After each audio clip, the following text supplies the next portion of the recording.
বিসমিল্লাহির রহমানির রহিম।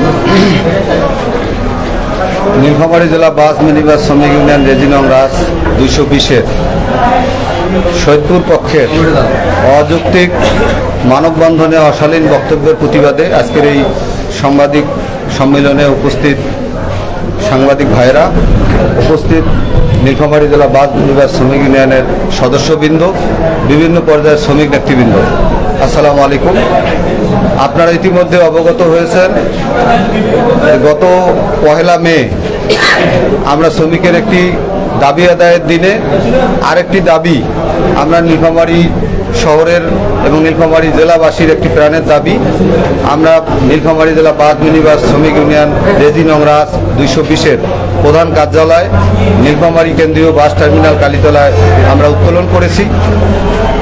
আমরা পরবর্তীতে আমরা জানতে পারলাম বা আমরা সামাজিক যোগাযোগ মাধ্যমে দেখতে পাইলাম যে সৈয়দপুর পক্ষ আমাদের এই যৌক্তিক দাবিকে না মেনে তারা অযৌক্তিকভাবে বহিরাগত শ্রমিকদের তো সম্পৃক্ততা ছিল না, বহিরাগত লোকদেরকে নিয়ে তারা একটি মানববন্ধন করেছে।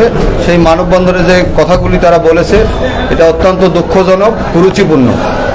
নীলফামারী জেলা শ্রমিক দলের কোনো নেতৃবৃন্দ চাঁদাবাজির সাথে সম্পৃক্ত না। আমরা গত 5 আগস্টের পরে, ফ্যাসিস্টের পতনের পরে আমরা নীলফামারীতে পরিবহন সেক্টরে শান্তি ফিরিয়ে আসুক সেই লক্ষ্যে আমরা দিন রাত অক্লান্ত পরিশ্রম করে কাজ করতেছি। কিন্তু দুঃখের বিষয়, তারা যে আমাদের ওপর যে অভিযোগটি দিয়েছে তা ভিত্তিহীন। তার এই অভিযোগের জন্য আমি প্রতিবাদ জানাচ্ছি, তীব্র নিন্দা জানাচ্ছি জেলা শ্রমিক দলের পক্ষ থেকে এবং নীলফামারীর সকল শ্রমিক শ্রেণীর পক্ষ থেকে। প্রিয় উপস্থিতি, আপনারা জানেন তারা আজকে নীলফামারী জেলা প্রশাসন মহোদয়ের কাছে একটি স্মারকলিপি দিয়েছে। সেই স্মারকলিপিটি আমি দেখেছি। তারা যে কথাগুলো বলেছে সেটি আসলে ভিত্তিহীন, বানোয়াট, মিথ্যা। আমরা অবশ্যই নীলফামারী জেলা বাস মিনিবাস শ্রমিক ইউনিয়নের যে গঠনতন্ত্রের যে সমস্ত ধারাগুলি আছে প্রধান কার্যালয় স্থাপন করার বা স্থান পরিবর্তন করার, সেই ধারাগুলো আমরা যথাযথভাবে পালন করে আমরা নীলফামারীতে প্রধান কার্যালয় সাইনবোর্ড আমরা উত্তোলন করেছি। তারা যে বলেছে এটা অযৌক্তিক, এটা মিথ্যা, বানোয়াট। আমরা নীলফামারীর মানুষের এই প্রাণের দাবি বাস্তবায়ন করার জন্য আমরা যত রকমের কর্মসূচি দেওয়ার আমরা দেব। এখানে আমাদের বৈষম্য বিরোধী ছাত্র নেতৃবৃন্দরা ইতিমধ্যে ঘোষণা দিয়েছে। আমাদের আরও শ্রমিক নেতৃবৃন্দরা যা বলেছেন এটার সাথে আমরা একমত। এটি শুধু আমাদের দাবি না, নীলফামারীবাসীর এটা প্রাণের দাবি। আমরা যদি এটাকে বাস্তবায়ন করতে না পারি তাহলে আমাদের পরবর্তী প্রজন্ম আমাদেরকে হয়তো ভবিষ্যতে প্রশ্ন করবে যে তোমরা আমাদের জন্য কি করছো।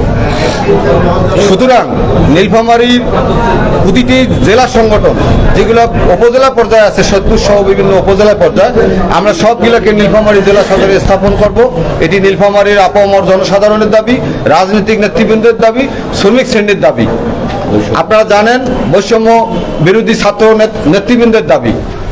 আপনারা জানেন যে নীলফামারীতে চেম্বার অফ কমার্স ঠিক আমাদের মতো ছোট্ট আন্দোলন করে তারা বড় আন্দোলনে রূপ নিয়ে পরবর্তীতে নীলফামারী জেলার দাবি তারা মেনে নিতে বাধ্য হয়েছিল।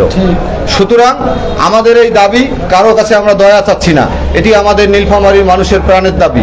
এটা নীলফামারী জেলার সংগঠন, জেলার প্রধান কার্যালয় সাইনবোর্ড আমরা এখানে উত্তোলন করেছি। আমরা ওই সমস্ত নেতৃবৃন্দদেরকে আহ্বান জানাবো যে আপনারা আসেন নীলফামারীতে, এসে আপনারা আপনাদের অফিস করুন, আপনারা সংগঠন চালান, আমরা আপনাদেরকে সার্বিক সহযোগিতা করব। অন্যথায় আপনারা যদি আমাদের এই দাবি না মেনে কোনো ষড়যন্ত্র করেন আপনাদেরকে দাঁত ভাঙা জবাব দেওয়া হবে। এই যৌক্তিক দাবির সাথে যদি নীলফামারীর কোনো কতিপয় ব্যক্তি তাদেরকে সহযোগিতা করে আমরা তাদের বিরুদ্ধে সোচ্চার হব। এই আহ্বান রেখে নীলফামারী মানুষের প্রাণের দাবি আবারও আমি দাবি জানিয়ে এই প্রধান কার্যালয় সাইনবোর্ড আমরা উত্তোলন করেছি। এটা যে কিছুর বিনিময়ে তারা আমাদেরকে কোনো জুজুর ভয় দেখিয়ে লাভ হবে না। আমরা গণতন্ত্রের শ্রমিকের এই দাবি আমরা যথাযথভাবে মেনে আমরা আগামী দিনে প্রয়োজনে আমরা ওই কমিটিকে অনাস্থা প্রস্তাব দিয়ে বিলুপ্তি ঘোষণা করে আমরা এই সংগঠনের শূন্যতা পূরণ করে আমরা একটি আহ্বায়ক কমিটি করে পরবর্তীতে আমরা নির্বাচন প্রক্রিয়া করে আমরা এই সংগঠন সুষ্ঠু সুন্দরভাবে চালাবো। এই ব্যাপারে আমরা সকলের সহযোগিতা কামনা করছি। নীলফামারীর আপামর জনসাধারণ, বৈষম্য ছাত্র নেতৃবৃন্দের এবং রাজনৈতিক নেতৃবৃন্দের আমরা সহযোগিতা কামনা করছি। এই বলে আমি আমার কথা শেষ করছি। দুনিয়ার মজদুর এক হও।